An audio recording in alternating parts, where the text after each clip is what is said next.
Jenitana yengthoraka matamda nipi amakak akiba shakphamda mangoda nokmi yengduna lepaga lairami. Nipi asi mabu itattatana hatnaba honarakiba matai manao adugi nupi aduni. Nupi du ubada kiraduna Jenita ado garido hundoklamlaga maikai salai khangna cheraklam. Lambi adu nahan makhaina tabugumna misu itak takli. Gari amata susen ba udi. Misu amata satnadi. Mamsu yamna mamlam. Jenita sena mahaki matung amumuksu onduna yengway. Nipi adu su adumak mahakpu tanarakli. Hauksikti mamitagi mapisu arim akham laitana sintarakli do. Jenita gi makhazai thakta. Magi aroyo matam yaurakli haiba masana khangjari. Nupi asina tanarakpaduna saru tekpagi makholu su adumak tari. Adubu kona thangda saru tekpagi makhol adu tarakhidri tuminna laikri. Jenita selambadu leplaga magi tungda yengbadadi nipi adu lairamtri. Mitkup aduda mafam asi khajik ngan thorakpugum tawri. Atya thakta lairamba amuba laisil sumang khiduna masak uge fangdraba korau hanba mahaki mangal khajikti uge fangli. Street light chingsu mathang alakli. Jenita laimai tapna phamthai. Aduga saning tana sora morok kondoi. Madu loiri hairaga mahakna tapna mamai non khalaka matamdadi nipa makhak mahaki mamangda famduna lairami.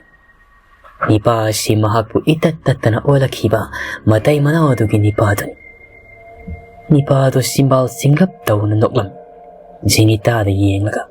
Aduga Jenita na wahai ama fawwa haiba nangdringai nipa aduna Jenita gi mabuk wahaida singjangduna yanchilaklam. Jenita mayadigi iya oduna laimaida tuthagri. Nipa adu mangak seblap tawri. Thangnaba mitkopta Jenita gi mamitta urakli. Ngasai mabu tanarakhibi nipi adu matai manao do thawai tana mangona yenglamlibada. Jenita na gyan mangdringai mahangna aroiba oina ukhibadi nipa aduna magi singjangdo haigattuna mangonda hanjin yan selakibaduni. Hospital dani Jenita na henbada call tawraktringi mamangduni.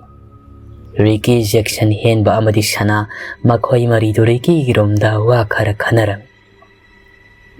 Henbana ngasai yumdugi basement da thengnakiba thodok singdugi maramda wari libadu taraduna sanana hairaklami.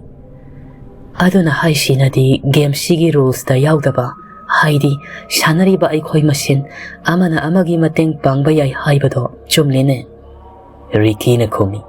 Hoi, ado aikoi ge thawai mirial singduga lainariba marise kamdawna thadatkani madu khangdabadi yadi. Henbana Jackson da hairaklami. Jackson, nangna lairik se paro. Nangdi Japanese khajik paba thoktaina. Nangna tana aikoi upai laitri. Jackson na khumi. Aishu yamna kan haibadi natini. Matam kharadi sangi lairik se pura paba loibada. Henbana hairaklami. Aikoi amana ama thadoknaba yadrabani hausikti. Jackson, nang sanaga punna yumda hallo. Aina toni ga Ricky ga sen hauragi. Horen Jenita laklakandane amuk mahaka kari no khananaba. Ricky na hairaklami. Ado police na su hausik phauba dimagi misi sigi matangda kana thijeli. Aikoi group oina lairabadi makhoi na aikoi da singnar kadaba mali. Aduna pyar laibana phani. Moina aise singnari bani. Aiga noiga toina pullabadi noisu singnarakani. Police na aikoi gi marakta phaijela pa haibase. Aikoi na pangthokaduriba thabaksida ahet pa lakaduribani. Asumna Ricky na hairakpadagi mayamdo tumin lainaringai henbagi foldo call kinglakibani. Henba fondo faikhatlaga kajiksa thoklaga wari sanaki. Mitku kharagi matung henbado makhoi miyamgi manakta changlaktuna pakhatna hairaklami. Jenita do khudongthiba thokumali. Jackson lao aikhoi ni moiromda chatlusi. Si haiduna henba mang thana gam thoki. Jackson su mahaki gari sodo paiduna tanaki. Jenita na hairakpa lambi adu yaurakpadadi henba garido khajik tapthana thawi. Aduga nak yet yengi Jenita laibra haidana. Jackson na lauraklami tanjaduda. Jenita gi gari natro adalarisha tu asomda. Jackson na makhut thiliyo maike yadomda hen manasu yeng thoraka matamda uri. Zenitagi Bespado lambi matai oirap khamli bado. Garido gi manak tamna hen bana garido thausi laktuna kham. Aduga makoi ani garida gi kumtai. Jackson na hairak lami. Ma kadai dano masien kiba mali. Soy anapada lermani. Si haidana makoi ani do awang may kai tamna sensat daw na laktuna Zenita thirak lami. Kona thangda uri soroki koila saduda I karatari bado. Hidugi may kayeng na makoy anisu kung layto na laklami. Kona thangda uri lambi mataya duda miyamama omsindu na layram ni bado. Makoy anisu miyam dugi mayay da sangshili. Oiram liba pibam du yeng mangamde Jackson di mamay laytokri. Hen badi adumak iyeng li ihing na hing saraba Zenitagi haksang ado magi mangag Makong magi makutsindo masadagi kengadabagi tarak yale. Mabukto su tangkay tana siyagay. Bantarabadi afava oiroy kanna Jackson ni henbagi makutpay duna singturay. Aduga makoy gari kamliwa doon dalak duna Jackson na gari do tawraga henbabu intijan na tongan duna mafamdo dagi tawrakli. Pulis mayam layhawa duna henba amadi Jackson na kangsin na da usin na dalakpan. Maramdi makoy aniga Zenitaga kangnay tinay haiba pulis na kangkrabadi Rikiga su Zenitaga tinay haiba kanglakani. Hanadagi mihat pani singnari ba Rikida dasha tarakadra pakat pani. Shom dana hen baga Jackson gado hospital do da amuk halaklam. Hen badu sanagi manakta sanglak na iting ting ba syakpam da hayraklami. Sana Jackson na nang mihaw pani. Wari mas sanagina. Sana su hen badi yengi. Hen bagi mataw duda karigo makaradi singnay maha. Adubu ka hen awa hang silubagi mawutta mafam dudagi toraklam. Jackson gi manaktam na. Hen ba wala na matangang di sang silak tuna Ricky gi famong nakaw da tariba siyar duda famtay. Mataw duda Ricky na hanglaklami. Hen ba nagwitoragi. Masay kaya manadri basin. Zenita na katay dilay horagi. Zenitagi ming palakpaduda hen ba ningam dana sora morak sang no hondoi. Aduga mamay luktaduna mukpami. Mamay luktaduna dumakpamli. Ricky na muksyo hanglaknami. Hen ba tapro ay na hairibase. Hen mana masat hagtaknik pa makay kapning libado kangsi libado ubada Ricky na hen bagi maring jamda makuna pop tap na tabi. Hen ba tap na kumi. Mahag, ay ko'y miyambut hadok na siyatkri. Ricky ngak na amuk hangi. Ha, kay hay ba? Hen ba handakti Ricky da yung katlaga makolhaw na hayraklami. Zenita sikri. Shom da su hospital gi parking duda Jackson ga sanaga do wari sanari. Jackson na mamay lukta duna domina layri ba do ubada sana na hayraklami. Ay ngonda walot ka no, siyang na dumhayo. Jackson makhagi simbal section jaduna kapning libado kangsi laga kumi. Ay ko'y karating mankri. Jackson gi wahay matik amaduda sana adumang gyan taba ngamli. Mitkup sida mahag kari tawgada manu gyan tadri. Waba henman bana miludagi sinta na ba birang yaudra ba mali sana do. Sana tapna mamay laytoki. Aduga adiya takti yung kali. Kazay taktagi Pimarik asawa anisu sintaray. Nung siraba maruk ni Magidi, awa na kaya pun na mayuk na duna, sangsari awa nungay pun na saruk yaminarikibi Zenitani. Pati dago nung daman na hakse, seto no pubikre Zenitabu, marup singi mafamdagi. Asyom dasu, police investigation kan na sa tari. Tony gi kes amadi Ricky gi kes pairiba ayo anidugi makada tabak tawriba police personnel singna kes ani sigi marakta Maria malaynaba thengnari. Tony ga Ricky ga si luna tinaba marup ni haiba khangli amadi makoy animak hospital de admit tawduna layba su khangli. Masidagi police singduna singnaraki madudi Tony amadi Ricky ga loynariba friend circle singi marakta karigumba achawba problema mathoga kadra haidana. Aron ba pumbak handok na bagidamakta, polis na lo na makoy imit hadok tuna, Tony Ricky amadi marup singdubu siya na bahoraki. Masigi matakta, Zenitagi asiba haksang panglabadudagi, polis sing na hena kup na tizelak libasini. Makhoi tare tinabagi manungda makhoi ahum sikri. Makhoi mari khakta ngaihore haiba police singduna su khangbadagi marup singdugi marakta karigumba mayamda haidokpa yadaba wari ama lairabra haidana wahang asisu police singduda lakli.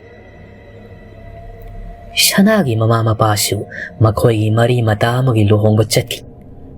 Nong nini lairakani hairamani. Aduga Jackson gi mama mapasu mama gi mapam lomda chatki. Aduna makhoi anido Jackson hoida pulap lakminarami. Shanado atopa kaamada ngayak pot halaba matungda Jackson so nungthil ngayak tumtharui. Madugi matung makeup thoklaklaba matungda masado yamna fresh oibagum tawi. Jackson na masado tapna nakalamaromda laithoraka matamdadi uri henmana mangonda pau haidana pirakhiba lairikto. Jackson tapna machilda soli. Asi makta paraga kai haigi yengi.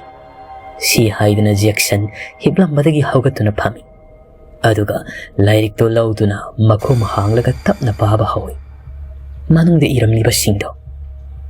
Lairiktuda iramliba wahi sing matek sajelaga pabanina phana kuina disang. Khangdaba yawraklabasu amuk Google da changduna meaning handoklaga pari. Lairik adusu kuina sisinadraba oibana. Sangom apumbagumna manam cheli. Lairik tu da iramliba wahi kharado Jackson na Manipuri da handoi. Mai thaduna mi hat bahai basi. Shahi ahum khudingi taudraba yadraba thabak. Fadraba thawai miriel tareta mi taret ki ikheng katlabadi nangi punsi omor oigani. Kat kadoriba ikheng taretugi hakshang singduna nungsina tinariba makai katliba nahaki mahaisu shawan. Kok haibasina miyoibagi thawai. Hakshangdagi kok ka khrabadi thawai du sumangkhini. Jackson machilda tapna soli. Karino khangdreda moina hairi singsi. Ashomna lairik tu da iramliba ayamba sharukti Jackson na paba thokre. Aduna sena singjo phagat tuna maduda yekliba mamiya madi symbol singdo oina yengduna lairima. Ashomna sena singdo fak tuna yengbana sena makhak mahakna het ururi. Chena dogi mapada chaplipi mahak. Aduga maduda yeklamliba iramliba singdoda mamit lauthokni yengi. Jackson tapna soli. Loiridana sidia. Si haidana sena aduda napliba picture lauthoi. Jackson namadi mahaki marup punna makhoi tare aduna summer vacation gi matamda sendrada koiba chatpada kanagumba atopa miyoy amana lona namkhiba photoni. Henba Shana, Johnny, Jenita, Ricky, Tony amadi Jackson makhoi tare ki photo mayam amasu sena aduda naptuna yaurami. Khangli miyoy amana makhoi tare pu lona senaduna lairi haiba. Adumna lona senaringai namkhiba photoni haibasu Jackson na khangli. Makhoi tare asi kanaguma miyoy amana fatraba thawai merial singda katnabagi damakta hatnaba hotnarakpani khangli. Miyoiduna matam kayagi mamangdagi makhoiba senaduna laibani haibasu khanglami.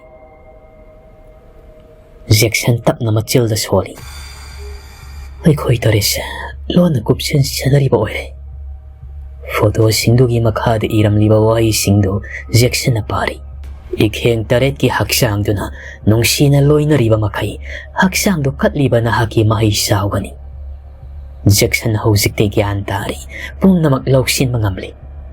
But sanariba natragana makhoi taret pu hatnaba hotnariba misak aduna yamna luna nungsina na tinaba miyoy taret khak fatraba thawai miriel singda kattuna mahak masa umor oinabagi mantra tawrakpani. Maduda miyoy aduna Jackson amadi mahaki marok makhoi punna taret aduna adok nungsina luna sana loinaba uraga makhoi taret pu thawai miriel singduda kathoknaba hotnarakpani. Adubu miyoy aduna kamdauna makhoi taret pu khangliba. Miyoy aduna kanaba oirigaba. Tanja sida magi kaduda pochak amakhak laimaida tabagi makhol taraklami. Jackson khangpre khangli yengthorai. Adubu tanja sana magi room madusu khangmamam silaklami. Jackson lairikto makhum phachina khumlaga magi mon makhada thamlami. Aduga bulb thaliba domde yenglakpada Buff ado may kablai. Amok mut amok ngan tauna. Jackson kulay thuna lairik ado tapay khali. Aduga romdugi thong tamna sintorak lami. Aduga mitkup tuda amok shu tarak lami. Srot tau makholama. Jackson mamay tapna layduna yengi. Makholado upu adomdagi thorak pani.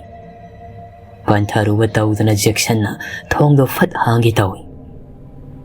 Adubu tanja sapsana upu ado su masa matumda fat hangdok sarai. Aduga karam nano kangawdi Jackson do upu manunga shomda shapuga na singsinki. Mana makuna pairamba lairik to su laymay da tahuri. Upu hinaksip da yaibada Jackson masado China fangi. Pikraba kakhududa masado tasinduna laybaduna su sorohon mawarakbagum tawri mahak. Asumna Jackson na upu manungduda China kangduna layringay mahaki ngaksamwayda miwayamana sortap na khonsilakbagum tunglomdaki ksankiba na loyri. Magi tungda layriba fatrabat haway mireladuna su Jackson ginanggalamadi ngaksamda makhuda tapna nantaba horaklang. Asum na mahaki masado tapna asum nalakpadagi amok sumiyo yamana sontang na nanukpagi makhol maghik na kong da taraklang. Tangna bumitkopta Jackson magi makhut na karigumba chocho lauraba mahiya makagteng nari. I oirang mani haiduna susing nari. Mitkoptuda wakal oiraklami. Sana na tangna bakado da layribado. Asum na sumlayrabadi yararoi khanduna Jackson do magi makhut ani sangna amambaduda koima amaduna yengi. Mahakna kulay oina sisinaba yaba pochak laybra haidan. Usin na sinatengnari plastic ki hengarama. Jackson kulay thuna hengaraduna mahaki matungda layriba thawai mirelduda kanna haidatlam. Aduga upugi thongadasu masa matumda fat hangdok sarakli. Tanjado lauduna Jackson konglay thuna upududagi sentoraklam. Aduga laymayda taaduna layriba layrik adasu kullaga magi rumdudagi sentoraktuna Shana na layriba kaadongda lakduna thongdo kanna tilli. Shana thong hango Shana. Amok sumamay layduna yengli Jackson. Patrabat haway mirelduna akibagi sakpamda mahaki manaktamna sangsilaklibada ubada. Mathamoy niknik lawri. Tanjado da hallway gi maidusu khap toraklam. Thaway mirelduna mami sami oina mahaki manak sum sangsilakpana mangondagi panglap-lapnatri khongkap ani humuktang changda lapnari. Tanjado da Shanana ka manungdagi thongdo fat hang torakpado. Jackson su konglay thuna ka manungadada changki aduga thongdo fat tingzali chena. Jackson na sor thabit holiba matawdo ubada Shana na Jackson bu shambiraga pamung adomda puraktuna pamali. Shana su iru luzarubagi masam ichochol. Jackson do pakuma mapigi kanna maya ka thokpani. Aduburu madugi thongdo mapaldagi kok thilakpaduda makhoyani su thonglomda yengthorakpan. Thongdo sapu hena kanna thilaklami. Mapalda liba thaway mireldu room manungda changningbana khaurang labagumna. Shana pakhat hangi. Mapalda kana lege. Jackson sontangna na kumi. Malakli. Sumna hainaduna makhoy anisu thongduda yengduna lay. Thongado asum kanna tilakpada kona thangda thongdugi ponado masama tomda pakai serakli. Fatrabat haway mirel thongjalduda leplari. Shanaga Jackson gana adukki na pakhat na layo matawdo uraga thaway mireldo harawbagi penchabagi maong tawri. Jackson na Shanabu mamit kumjali. Yengano Shana. Thaway mireldo tabli makhoyanigi manak sangsin mahorakpa timing duda Jackson gi yungi calling bell do kinguklami. Aduga Mongola domda nipiya magi konjal na hayraklami. Manungda kana layge thong thinbagi makhol hauna tai kayaw yawge. Jackson khoiga yum thangna na layba maudugi konjelni. Nipiduna adom na Mongol lomdagi wanganglakpana fatraba thaway mireldo su mafam khangna mangkri. Jackson amadi Shanagi mit ani na uba fangkidri. Tanjaduda Mongoldagi amuk sukan na lawraklami. Miyamata laytabro. Handakti Jackson도 purap kaadudagi thoglaklan. Aduga main door adomda laktuna thongdo fat hangdoi. Ore mauna hado leptuna leiramlibadu nipiduna hanglaklami. Jackson nangna tomta leibro kaidaw yawge thongkana thinbagi mi lawnabagi makol tabaduda itaima pakhatana laklinine. Jackson du karisu tawdaba saduna yamna chamba minok amanoi. Ai kaisu tawdi itaima. Matai maduna hairi. O phare adodi kaigomba problem ama thoklabadine itaima dum kaurauko. Jackson na komi. Hoi itaima. Asumna hainaraba matungda matai mado mafamdudagi hankri. Jackson su thongdu thingjelamnaga changlami. Sanana thoklakpaga mapa sanana living room da thengnare makhoi ani. Madudagi sanana lairiba guest room madom da amuk laklam. Hausikti yung madu yamna normal oily. Ay haki mamangda makhoi anida kian kangan ba tawrama mayang madu loina maklipri. Sanana lairiba room madom da laka matamdasu room dugi ponado karimada tawramdi. Makhoi anido room du da thariba sofa du da famtay. Aduga Jackson na hayraklami. Ay khoi tarese. Thawai miril singda katkraba ngaktani. Sana ngakna ngaklami. Karibano haise. Jackson na kumlai. Hendan aingonda pao na pirakpa lairikto. Ay pare. Kanaguma miway karana ay khoibu thawai miril singda katkiba oiramli. Ngasidagi sahi ahumgi mamangdagi miway duna ay khoi taritpu kupchen chena duna lairami. Ay khoi tariki photo singsu lairikto da yaurami. Sana amuksu ngakna pakatna hangi. Ado kamdawna. Karigi damak ay khoi taritpu miway duna thawai miril singda katliba. Miyoy ado ay khoy na masak khangba mi oidoiro. Jackson na. Ay khoy na masak khangba mira natragana khangdaba haibadudi ay laksin mangamdri. Adubu miyoy do na ay khoy tarit pu khankatlibadudi ay khoy tarit nungsi sana na loinaba sigidamakdani. Lairik sida haibagi matung inna thawai miril da kathokiba miyoy singduna luna chana nungsi na loinaba makhay oirabadi. Katliba miyoy do mahi sawi hai. Sanana muk hayraklami. Lairik tu da karigi damak miyoy aduna ay khoy tarit pu thawai miril singda kathoklibano haibagi maram irabanina ay khoy na sanarubagi amado kamdong na loisingani haiba madugi matangdasu soidana yaurumgani. Ay khangduna laiba ngamdri khara thuna loisinkiba pami. Si haiduna sana susut tawna kappa horaklami. Jackson na sanabu themjanpi. Yarise kapkano. Game do loisin magi lambi aina soidana phangnaba thigani. Nakalama romdana dimagi misi adugi kesa adugi in charge oiriba SI thawado magi office room da famduna lairami. Mana thabak sinakiba SI adu magi room da changlam. Thawbana hangi. Kai report anauba laira. SI aduna thawbage jabal da file ama thamladuna hairaklami. Makhoi singi background amadi social status ki matangda aina pau ayama loina makhomjin jaresa. Makhoi tarin makhoi na class 3-4 karakpa duaidagi tinarakpani. Makhoi ki private report sing aina lawduna yengluba matamdasu. Makhoi si sahi khudingi summer vacation matamda sendra natragana atay ising laiba mafamda koiba chali. Madudagidi aina amu makhoi mamanaba tarituna summer vacation matamda laiba hotel amadi atay mafam setpada tongiba flight adugi history su fazina kopna tijinjari. Aina tijinbadugi matung innadi. Ngasidagi sahi ahumgi mamangdagi hauna makhoi tarit na lairiba hotel sing khanduna atoba miyoy tarit amana hotel book tawraki thawbana hangi. Adudi nangna hainanglibasi atoba miyoy tarit na makhoi marup tarit asibu sahi ahumgi mamangdagi senatuna lakli haiba natra. Hoi haibagom esayaduna makok ngomi. Thawbadu magi table esayaduna thamliba file do lakhali. Aduga madu hangduna yengbada mi maming mayamama irami. Mi maming singdugi marakta highlight tawba kharusu yawram. Esayaduna hayraklami. Aina duda highlight tawjariba singduni sar. Mamanaba makhoi tarit na laiba mafam khanduna laibada. Thawbana hangi. Sigi miyoy tare sigi maramda details khongat pangamlabra. SI duna komi. Khongat jaresa.